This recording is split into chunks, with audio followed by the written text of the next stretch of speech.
Hello everybody, this is AK. I'm back.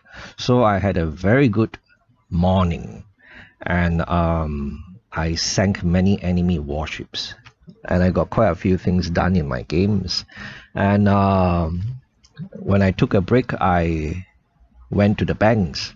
Not literally, I used the banking apps and I did so many things all within half an hour. So amazing. I didn't have to leave my home at all. Right. So what did I do? First, I applied for T-bills, 6 months T-bills. That's coming up. The auction is coming out on Thursday, I think. So if you are also interested in building your T-bill ladder or maintaining your T-bill ladder, just remember, right, to place your application, I think, by Wednesday at the latest. And what do I think the cutoff yield is going to be this time? Well, I checked the daily SGS prices just now, as usual, just to get a feel, right? Of course, we know that it might not turn out to be the same, like what we saw in last auction. But I think it should be pretty close to the 3.87% per annum cutoff yield that we saw in the last auction, right? 3.85 shouldn't be anything lower than 3.8% per annum. So the 6 months T-bill is still more rewarding than putting money in a 6 months fixed deposit, for example, right? And I've said before, I mean, there's some people who don't like the idea of putting money in T-bills, but I've said before that having a T-bill ladder while waiting for Mr. Market to go into depression isn't a bad idea, right? Because we are being paid decently, pretty decently, and it's recurring income. It's also passive income. Every 2 weeks we get paid, right? So I don't mind having regular pocket money sent my way, right? And when Mr. Market goes into depression, yeah, it's when and not if. It's just a matter of time that Mr. Market goes into a severe depression. That T-bill ladder can be dismantled every 2 weeks, and the money can be used to buy stocks, right? So it functions as a passive income generator, and it's also a war chest. So I think having a T-bill ladder is not a bad idea, right? And the second thing I did was I applied for Singapore savings bonds. I blogged about this before, and if you have not read that blog yet, maybe I'll leave a link in the description box below so you can go and read at your own leisure. This Singapore savings bond, I think, is closing on the 26th of October. That's the closing date. And is offering 3.32% per annum in 10 years average yield. 10 years average yield. And if you've been following my blog for a while, you know that I'm using that to replace my voluntary contributions to my CPF, right? Because for my age group, I'm getting an average interest of 3% per annum from CPF, right? If I were to do voluntary contributions, right, based on my age group, how a certain percentage goes into my OA and certain percentage goes into my SA. Of course, nothing goes into my MA because my MA hit basic healthcare sum already. And the thing about buying SSB is that we have clarity, right? We know what we are going to be paid on a 6 monthly basis, and for 10 years, and it has greater flexibility than putting money in the CPF because it is there's no penalty. No, I should say we are allowed to withdraw the money, right? Just by giving 1 month notice.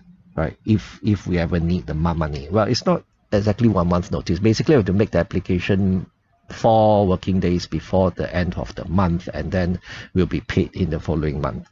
Right, okay, I think that's how it works.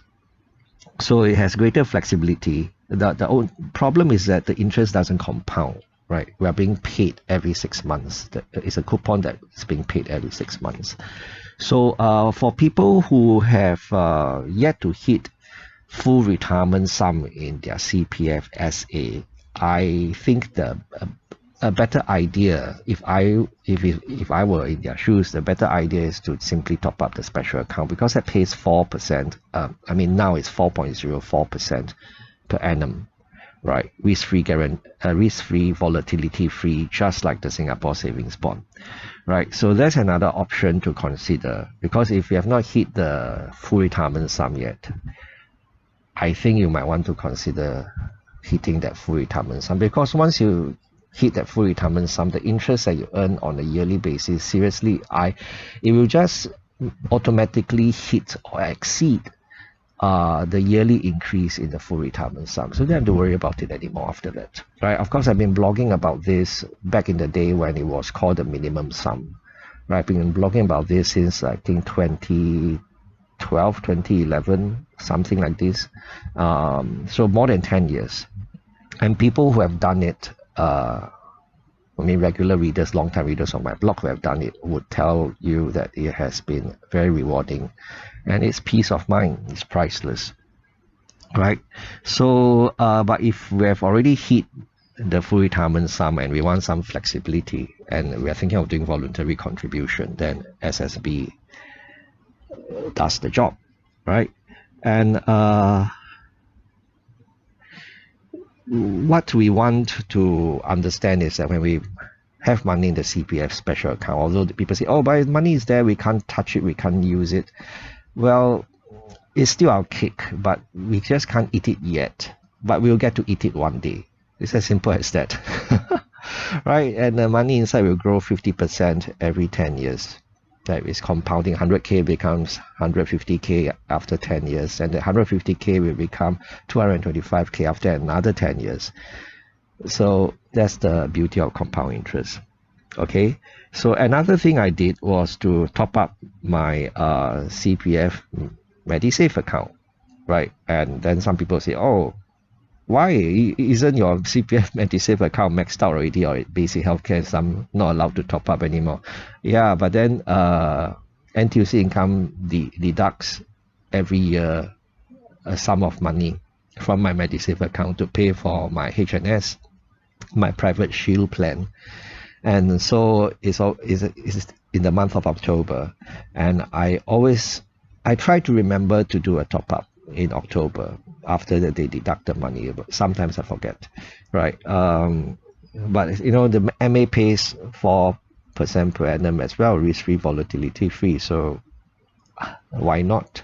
I just blogged about doing a top up to the CPF MA this morning, so I'll leave a link to that blog post in the description box below in case you're interested to find out more, right? And what else did I do?